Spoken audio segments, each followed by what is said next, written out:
Hello mga ka-SAYS!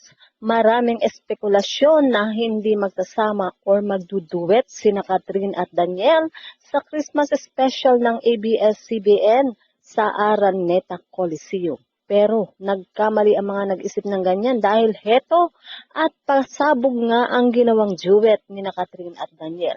Muli ay nakitang magkasama ang dalawa after ng breakup.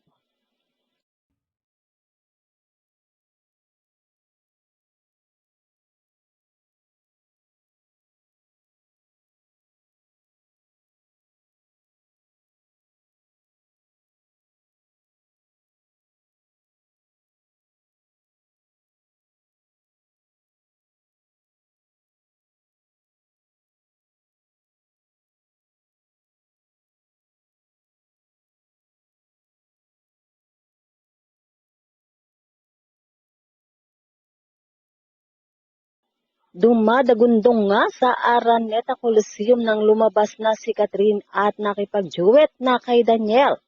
Sa nasabing Christmas special, kitang-kita pa rin ang todong suporta ng mga fans ni Catherine at Daniel.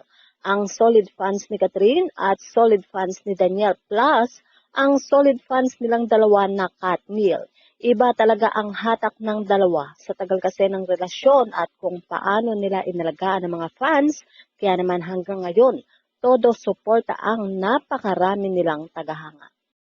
Yes, yan nga po ang ating update at kung inyong naibigan, well, put your comment down below at syempre, huwag kakalimutang mag-like, share, and subscribe.